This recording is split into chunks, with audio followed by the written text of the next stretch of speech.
minutes late, but we are still here and bringing you a great show as we do every Monday. And today it is March 1st, as I just said, and March is International Women's Day, happens in March, but March also is Women's History Month. So today it is right that we start this month with amazing women from our community.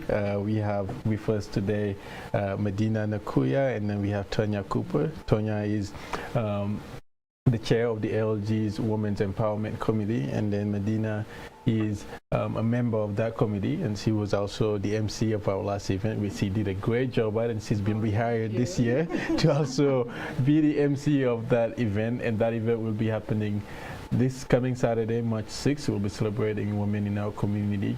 But before we get to that, we'll let our guests introduce themselves to the community. Good morning. Good morning. Thank you for having me here today. Like Amadou mentioned, my name is Tanya Cooper, and I'm the chair of the committee, and truly excited to be joining you today. I've been a part of the community for the past 3 years now, and I am so happy that it's an organization of inclusion that I felt when I first joined. So thank you guys for having me. Yeah, it's great to have you. Madinah. Yes, thank you so much. It's nice being with you here today. Once again. Yes, my name is Madinah Nakuya, originally from Uganda, and I've been part of the ALG group for 3+ years. All right, great. So she's been here, and they've both been here with the Women's Empowerment. And if you followed us in the past, the Women's Empowerment is on its 3rd edition of the International Women's Empowerment Day celebration. It happens every year in the month of March, and we usually have it on the first Saturday of the month, or sometimes the second Saturday of the month. But as I told you earlier, we are getting ready for the International Women's Day. But March as a large is just Women's History. And we just came out of Black History Month, which was February, now going into March, Women's History Month. As Black women, how did you, first of all, celebrate Black History Month, and how are you planning on celebrating Women's History Month? Well, I feel like it's just an overall celebration, right? First of all, for 2021 to be here. But for Black History Month, it was just watching a lot of documentaries, right? Being from the Bahamas, it's a lot of things that I didn't know about American history. So it was definitely getting in, watching those documentaries, and just learning so much about where Americans came from, right? Where the Americans, the strength that built the community overall, right? So that was good. And as we transition into Women's History Month, I'm excited because I get to see trailblazers, right? Women that have paved the way for so much of the things that we get to enjoy today. So I am definitely excited. In addition to our event, we're just excited about the women that we're going to be featuring during our event on Saturday as well. Great. How about you, Madinah? Yeah, February was the African Black History Month. Yeah, I celebrated that through my organization. We did talk about a presentation about health, how Black people, easy access to health coverage, easy access to prevention in all areas of life, especially HIV, easy access to PrEP, and also, it was just more awareness of prevention and health care. Then as we come transition into March, which is about women, celebrating women, this is more of, I think we had one program some year back which said, educate a woman, you've educated a community. That's what I'm still hanging on to that. And whatever I see, whatever I hear, I'm throwing it out on any social media I have access to, just to make women proud, just to give more awareness and knowledge to women, because I know knowledge to any woman goes out to all the communities out there. That is a great saying, and it's also a great segue that people say, if you want to teach a community, teach the woman, and the knowledge will go on. And that, it just says a lot about how women women are in our society, the power that women have in society. But we also live in a world that is very much a patriotic world, right? And it's not as it's not as matriarchal as some may have said it used to be, right? But in our society today, as women, how do you feel the importance that women have versus the importance that they're given, what you represent and what society is willing to give you? I would say, I mean, I've definitely over the past few years, I've been in the United States now for about 20 years, and I've definitely seen a shift, right? I know we're definitely not there yet with gender equality, but we've made a shift in terms of the equal rights that women have today, right? I know that we're working on a big project at my job now for equal pay, for women to be paid the same amount that a man pays for the same job. So that's definitely exciting, but we do have still a very long way to go. But just to be a part of that and to know that my daughter is probably going to be impacted by this makes me feel very good about the work that I'm doing. That's great. What I would say is, over the years, women, we've learned to speak up.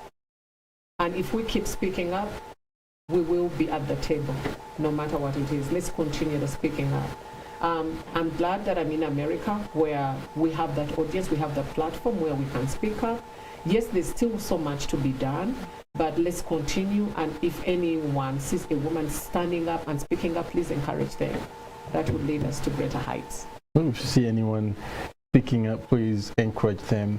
And so my next question would be actually encouraging people and making sure that people who are speaking up and marginalized people, helping them. Because sometimes what happens is the people who come to help a marginalized people end up basically, taking a place at the table instead of listening and helping. And we live in a world where a lot of people are identifying as feminists, where even men are identifying as feminists. So what should be the role of a man in this fight, to where not only where we want to help, but how can we help and make sure that we are not coming at the table and actually taking a place? And because by taking a place at that table, we are taking another woman's place who perhaps may not be able to claim a seat at any other table other than that table. I would say it's all about awareness, right? How can we get more men engaged and have them to be active listeners in the conversation? We don't need them to come and bully the conversation, right? But to be a partner with us in the fight as we move along, and as Madinah said, just to go to greater heights. So it's definitely more of a partnership. It's about being empathetic, right?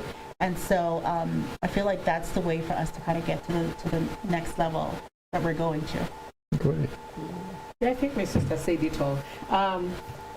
Yes, if the men can be more encouraging, more supportive, and also bring out the knowledge out there. Certain things we suffer because we don't know some information.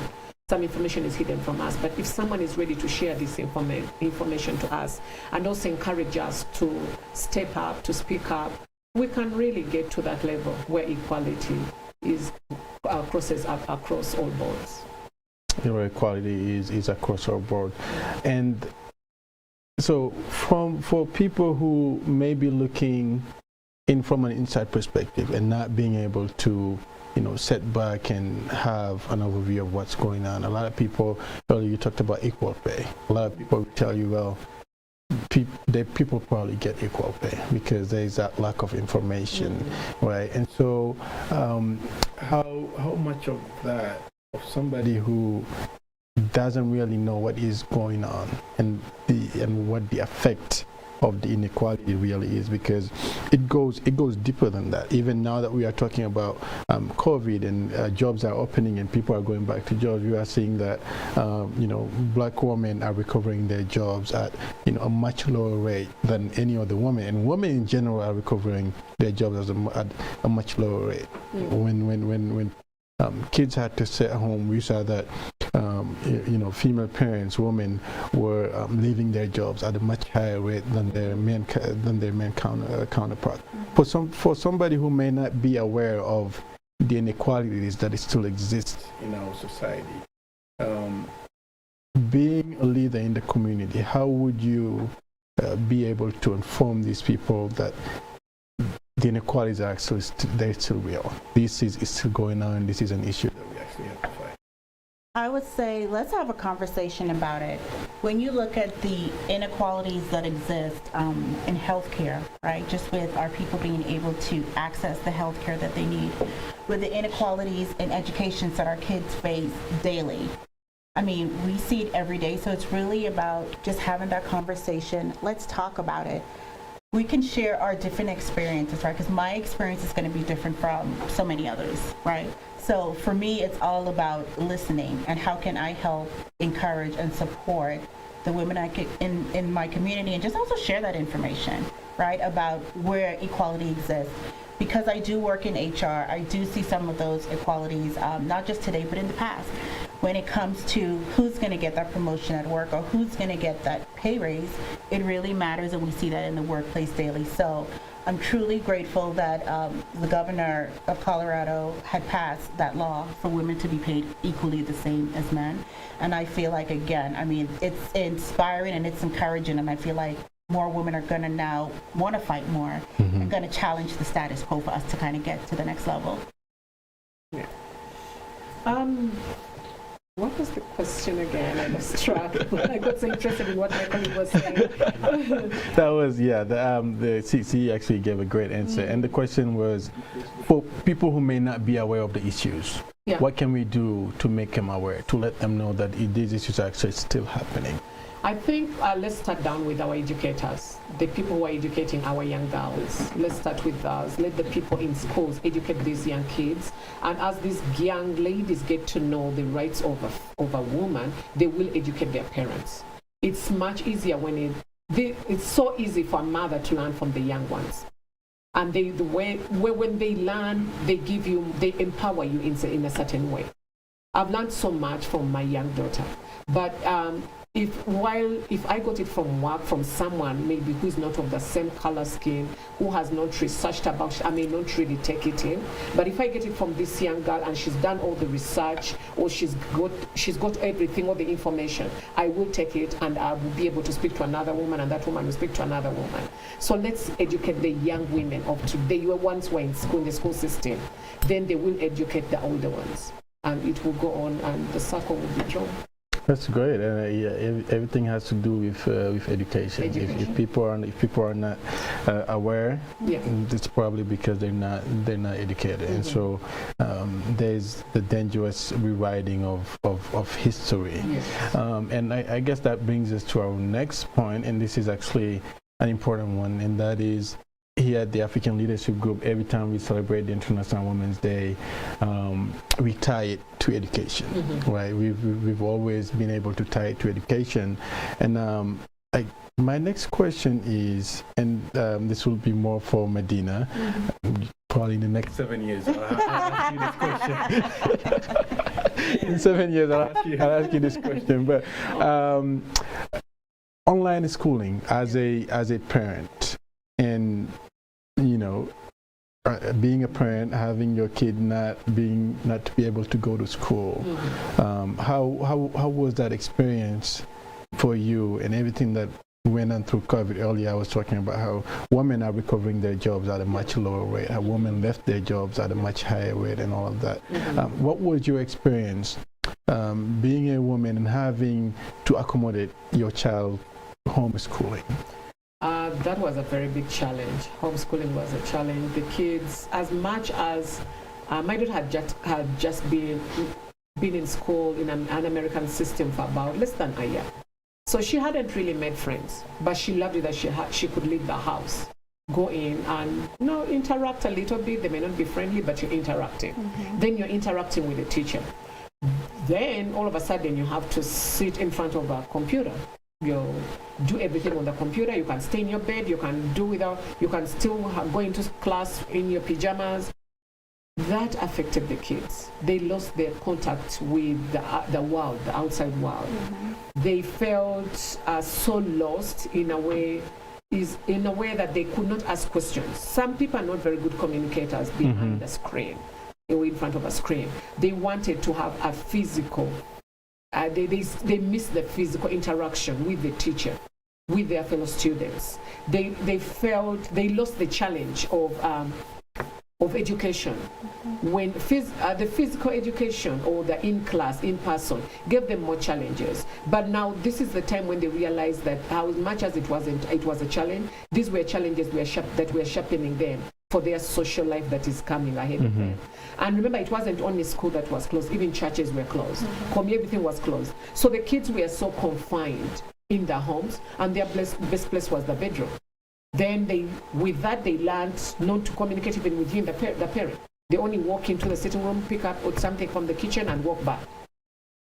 So communication, this affected so many kids. It killed their social life. They became more confined, and they became more, what should I say? They lost touch with the outside. They felt, actually most kids now don't know how to communicate with people. They prefer being in their bedrooms, in front of a computer, in front of, with their cell phones. It killed the social life of the kids as much as we also parents. I mean, that thing is that we are also stuck in the house with these kids working from home. So you're nagging, you tell them, do this, do that, do this, do that. The relationships kept clashing. Yep, and you know, there's that relationship clash, and I guess that happens with any two people who live together and spend as much time together, especially with kids, if they're not able to go back and take a break from the parents, which is sometimes a much needed break. Sometimes you need a break from the parents. But so my next question is still within the household. This is actually really interesting because I just had this conversation yesterday where people were talking about feminism within an African household or just a black household as general. And I think there may be a misunderstanding of what feminism is, right? Because every woman will have their own perspective of it, or every person will have their own perspective of it. There are men who identify as being feminists.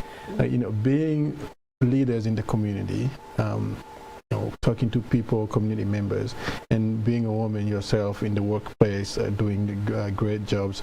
What is your perspective of feminism? For me, it would be advocating for women's rights. And by that, I see it a lot in just when it's time for us to get medical care, right? We as women have to advocate for what we need. And I find a lot of times that in our Black community, like, we don't know how to speak up and challenge our physicians, right? And so it's all about challenging the status quo, right? Even when it comes to like certain exams that we should get in our community, if you're not feeling well, you're just not feeling well, right? So it's about just speaking up for women's rights, challenging the status quo, and also just encouraging and supporting our women, all of our women across the board. It's not about competition, right? But how we can lock together as sisters to accomplish what we need to for our young ones. Right? They're looking up to us, and so we just have to make things right and make things better for them. Madinah? Families. Yeah, it's all about rights. Rights of a woman, rights to express themselves, rights to speak up, rights to say no when they don't feel comfortable in a situation.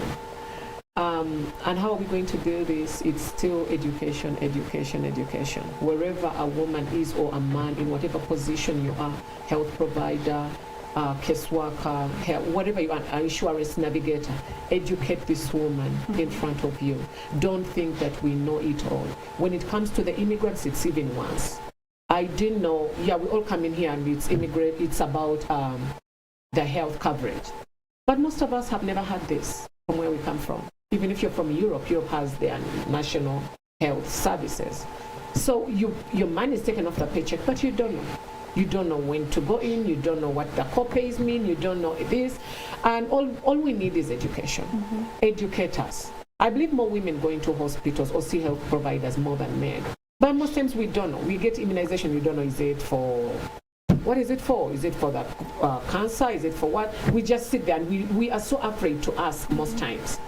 Especially immigrants. We are so afraid to ask. We don't want to look stupid. We don't want to come up like we are so ignorant or uneducated. So, but if the community, if the people we go to can educate us, make a few minutes of your time just to educate me. This, you're filling out this document because it's going to lead you to this. You're having this because it's going to help you with this. Don't just inject me. Don't just tell me there's a vaccine. Now there's the COVID. And there's so many myths about the COVID vaccine. There's the church, the religious leaders saying their thing, then we have the government saying its thing, but we don't know what to do. Some women have had to quit jobs because of the vaccine, if it's mandatory. Some have come to a place where they have to find ways to say they're allergic to something that is in the vaccine. Because we don't know, we are thinking of that 666 or triple what, all that. But if someone would come out and educate the woman, and remember, once you educate a woman, you're educating the whole community. Please give us that education. Give it to us. We will be able to get it and be able to take it around to all women. That's great. They're asking for the education, and we'll make sure that they get it. That is what the African Leadership Group is here to do, and you're doing that work by making sure that women are getting equal pay. So, talking about education and work and everything, when we talk about education, most of the time it's more of, okay, how do we get kids, making sure kids know they get this out of school, making sure, changing the curriculum. But there is a way of education that we mostly don't talk about when we talk about changing our communities, and that is the change coming from inside out, right? Starting at the community level. What can we do at the community level? For example, what can the African Leadership Group do at the community level, starting with our communities and making sure that we are talking about this? Because the other thing is, being immigrants, just coming to America, whether you're coming from the Bahamas or coming from even Africa, the social structure is different. And so if you wouldn't mind talking about the social structure and the difference even of how women are seen in society back home and in America. For me, it's similar, the roles that a black woman plays in America to what I've seen in the Bahamas. Like, for example, my mom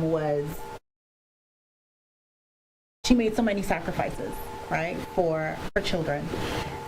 My dad just ensured the bills were paid, but he didn't put in the time.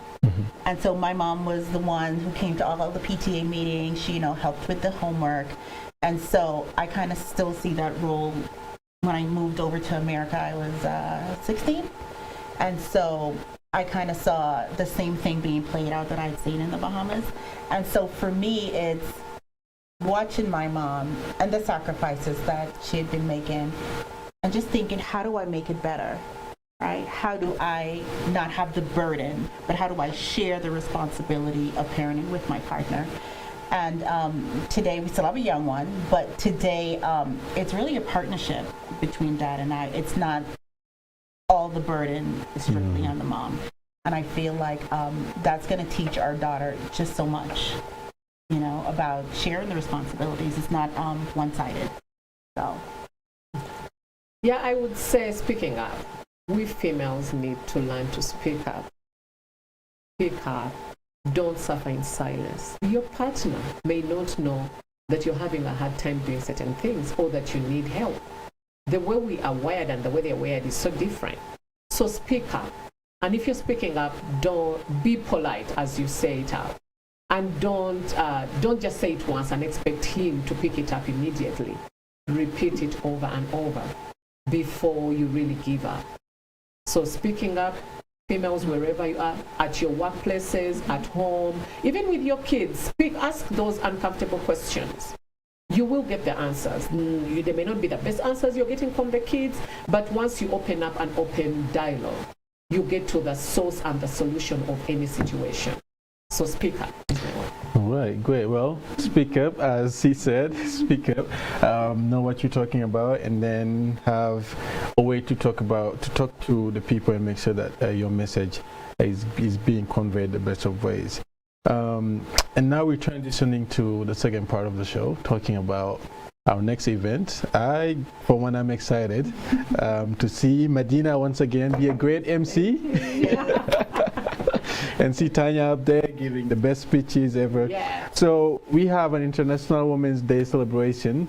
It is March 6th, this Saturday, from 2 p.m. to 5 p.m. So 2 p.m. to 2:55 p.m. we have the happy hour. We'll have singers singing. We'll just have music on and dancing. We're just having fun for that first hour.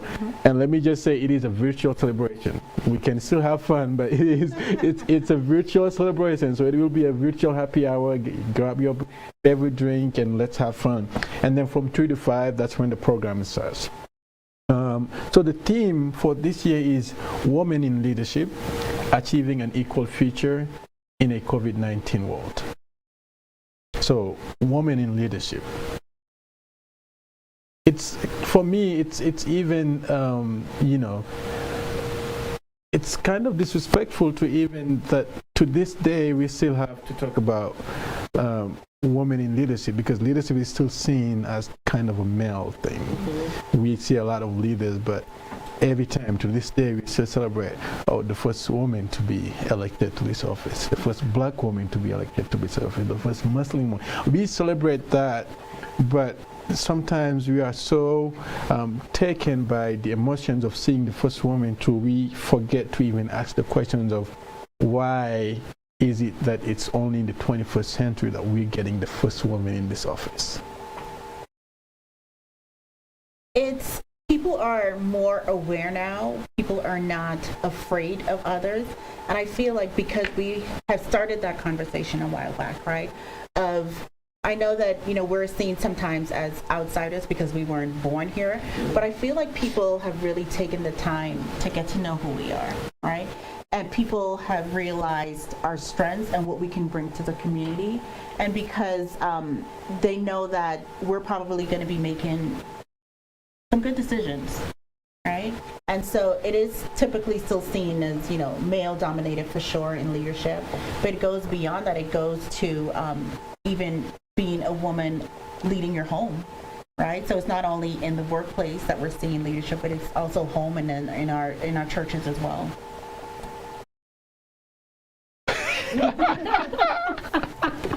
Okay, women in leadership. Talking about it, I took Hillary's campaign very personally when men would say, America's not yet led by a female president. I felt hurt that people would say that with all the education she has, the experience and exposure. Why would one think Hillary would not lead America? And then they preferred a man. I found that very challenging, and up to this day, I don't understand Americans why they could not vote Hillary in. Yes, I understand the husband was in power, and maybe they didn't want to turn it to be the Clintons thing. But why? I haven't yet got an answer, but I'm like, why would someone look down on Hillary and give an opportunity to a man because he's putting on pants? It still confuses me. Maybe one day I'll get an answer. But again, having Harris in is kind of consoles me, gives me hope that maybe we have passed that hurdle, and maybe there's an opportunity for her to become president when Biden's term is done. Maybe that will be able to elevate us to the level that we really deserve as the future comes in.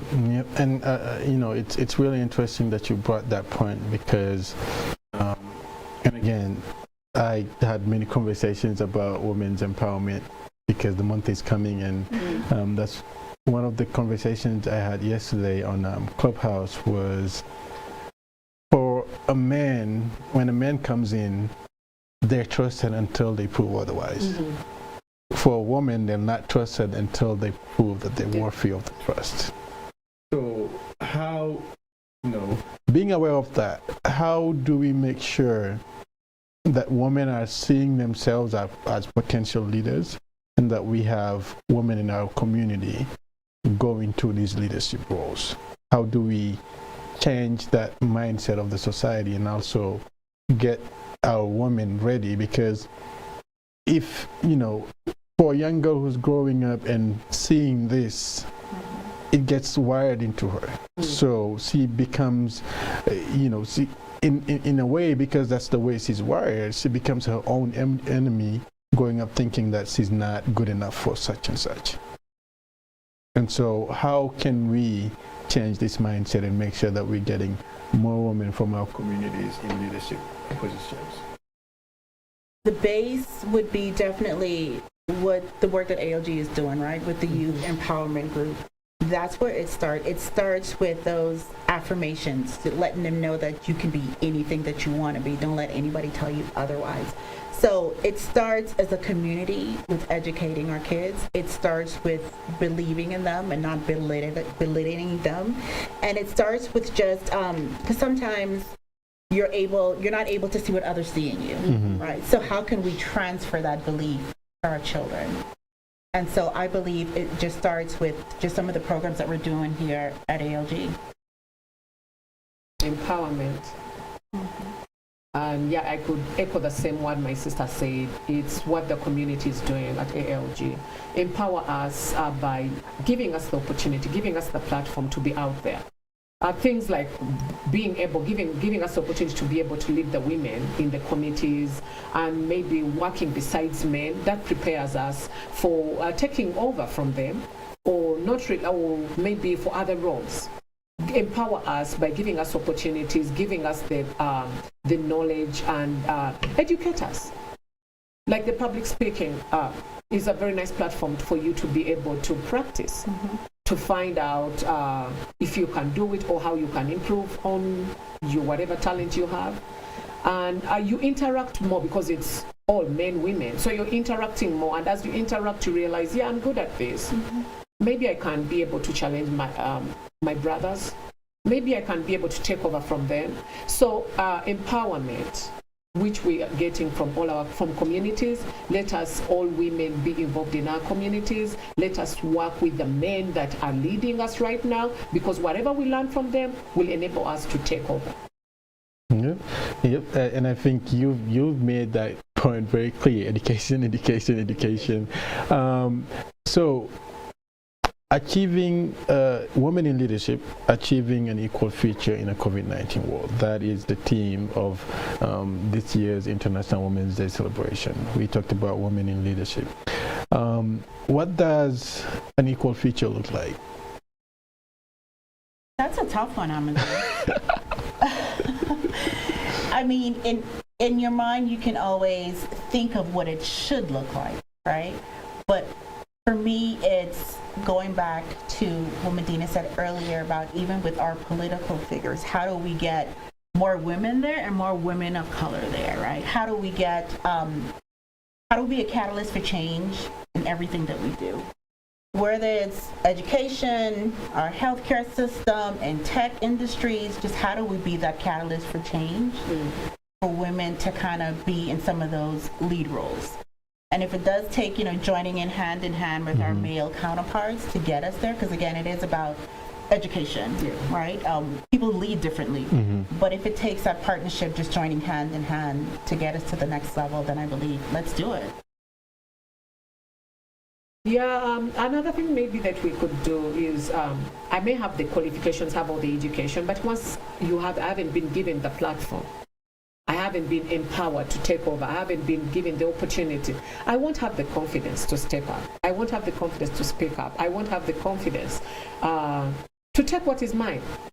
So the people, our brothers who are in leadership, empower us to take over. Empower us to practice. give us that opportunity. Yep. And I think, yeah, that's what it takes. Empower women to take over. And quite frankly, sometimes just step aside. Sometimes it's just the courage of step aside and let them lead, because obviously if you don't let people lead, there is no way that they can lead. Sometimes it just takes that courage of stepping aside and letting somebody rise up to the occasion.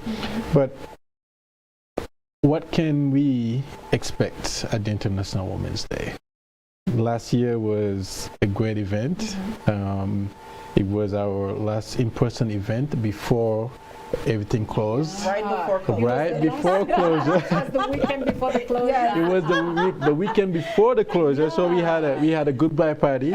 Hopefully, so we had a goodbye party, and hopefully after we have this event, everything can open up. So right. So we come to the full circle. But it was a great event last year. We had the rose ceremony, the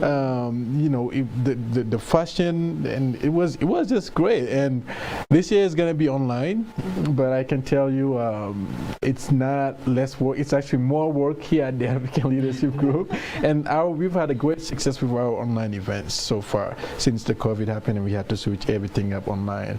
It's still going to be fun, but what can people expect from this event? Let me just say that ALG knows how to host virtual events. I was afraid of going virtual with everything because I'm an in-person kind of person. I like to talk, move my hands, connect with the audience. So, but they know how to host a virtual event. So kicking off at 2 o'clock to 2:55, we're going to have that virtual happy hour, and it's just a time that we're going to be celebrating each other. We're going to be welcoming you, have your favorite drink on hand to celebrate. And then at 3 p.m., my sister Madinah will kick us off, being the wonderful MC that she is. But we're going to be hearing from our kids, which I'm truly excited about. The project that they've been working so hard on. So thank you guys for working with them. But I'm really excited to see what they're going to be showcasing. We're going to be showing some things from our parent engagement groups. We're going to be featuring, awarding some women in our community with the Women's Inspiration Award. We have a special keynote speaker, Ms. Ikunda, and I'm truly excited to hear her inspiring message. Every time she speaks, I always get something from her. And so it's really a day about celebrating each other, and it's just you don't want to miss out on the event. Yes. Miss MC. Yes. What can we expect? The great MC. This is going to be a challenge, but no, anything. I can do anything. But at ALG, you have to be ready for anything. With the help of the whole team, I'm sure we will pull this through. With my wonderful chair lady here, I'm sure I'll have everything at hand to be able to pull this event. Looking forward so much at what our kids are going to present to us. I'm sure that's something no one should miss. So please tune in, come join us. Come in right from the happy hour all through. Come in. You may miss, if you don't turn up, you may miss your presentation, something that will inspire you, something that will encourage you to be able to live a healthy life during this COVID situation that we are living in. So we welcome you, all women. We welcome you, our partners, our brothers, also to support us. And we are so grateful for ALG to be able to celebrate us women, to acknowledge us, and to give us this platform to be able to celebrate each other. Yep. And there you have it. Come on, it's going to be a great event, and frankly, it's also going to be a success story of the work we do here at the African Leadership Group. Our keynote speaker is Ikunda Bureta, and Ikunda, has been a member of the ALG, actually a founding member of the African Leadership Group, and she went through the public speaking class. Yes, she did. So that's what we do here at the African Leadership Group, as we talked about, making sure that women are getting the education, giving them the platform. So, coming in through our public speaking class, and then graduating through Leadership 101, and to now, heading an ALG event. Yes. It's just a success story of we don't have to go outside and bring in people anymore. It's people from our community, that we make sure that they are ready to go to the table, and then, as I said earlier, it's just getting out of the way and letting them, and then letting them take that role and take that leadership in, and. I, for one, cannot wait, and I'm really excited about the project that the kids are working on. We've been working with them. It's going to be great, and it's the education, it's the empowerment, it's women's empowerment, and tying in that education part, and also the parent engagement committee, as you talked. I think Madinah came here with an agenda, and it's education. So. Madinah came to the show with an agenda. Every question, like education, and yes, we heard you. So we have a women's and we have a parents engagement committee where our parents are actively engaging with our kids' education, and so the parent engagement committee will be a part of this event. Come to hear from them, but also it's it's going to be a fun event, empowering and an educative and informational event. So, Saturday, March 6th, International Women's Day, the third edition of the International Women's Day celebration. It is going to be hosted by the African Leadership Group and its Women's Empowerment Committee, and we have the chair of the Women's Empowerment Committee right here, and a great member of the committee, the MC of the committees. He's MC'd last year in person. This year it's going to be via Zoom, but still do a great job. But before we close, let's talk a little bit about the Women's Empowerment Committee at the African Leadership Group. Both of you have been members of the committee for a while now. For women who may be out there watching this, maybe probably for the first time or hearing about the committee for first time, tell us a little bit about the committee and the work that you guys do. Well, some of the work that we do includes just empowering women in our community. How do we get women engaged? How do we provide them with the education like my sister was focused on today? How do we get them with the education to help with social impact, right? To help with educational impact, to help their kids. How do they know, pick the schools for their kids? And so I believe that has been kind of our key focus, is just empowering the women in our community to empower the kids in our community. Yeah, just like my chairlady has just said, it's empowering, and also we welcome you women with whatever challenges you're facing to reach out. Come out with your challenges. Let's be able to work together to find the resources or the knowledge that you need to be able to overcome whatever situation you're going through. So if we don't have all the answers, we don't have all the resources, but if we work together, put heads together, we'll be able to figure it out and be able to help you or assist you overcome or walk through a situation. So you're all welcome. Yep, we don't have all the answers, we don't have all the resources, but what we do have is the will to help you and be there with you through the way and do whatever it takes, whatever is necessary to make sure that you get what you came in for here at the African Leadership Group. But yeah, it's been a great hour. We've come to the end of this show, and I'll let you give your last word and tell people what they will be missing if they don't show up. It's going to be a fun-filled event. It's going to be educational. It's going to be informative, inspiring. You don't want to miss as we celebrate you, our women, and also just women in our community, the leaders, the entrepreneurs in our community, the educators, the parents in our community. We realize that this event cannot happen without our parent engagement group. Just because they are the ones that are home with our children, right? Empowering our children every day. So you don't want to miss the event. It's going to be educational and informative. And we know that our great MC here, she did such a great job last year. Thank you. And so I'm truly excited that I get to work with ALG, the Women's Empowerment Group, with my sister Madinah. Oh, thank you. Yeah, please come join us wherever you are. It's virtual. Wherever you are in Africa, in Europe, in the Caribbean, you can join us, and I'm very sure you will not be bored. You'll love this. You'll get a lot of information.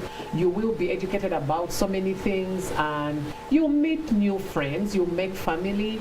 I welcome all former students from the public speaking. I'm looking forward to seeing you all. I'm looking forward to seeing all my brothers and sisters, all Africans, all Americans, all Caribbeans. You are welcome.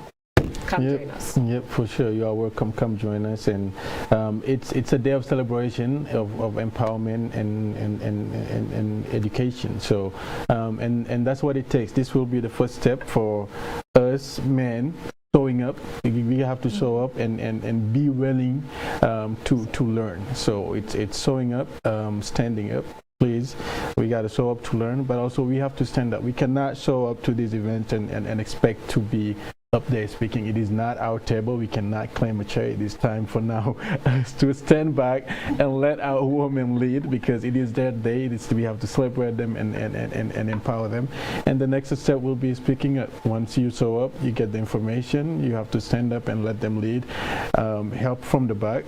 And then speaking up. If you know about the issues, it is now your duty to make sure that you speak up, and it is your duty to work from behind the scenes and making sure that the changes we need are happening within our communities. And everything has to start with our community, start inside of the household, and then in the community before it goes to the city level or even a state level. So we have the power to make the changes. We have the power to empower our women. And so let's make it happen. Let's empower our women. And with that being said, we'll see you via Zoom on Saturday, March 6th at 2 p.m. Again, it's at 2 p.m. It's a happy hour, but you do not want to miss this happy hour. We'll see you Saturday at 2 p.m. And for this show, we'll see you next Monday at 11:30 for another great show. Thank you and have a great day.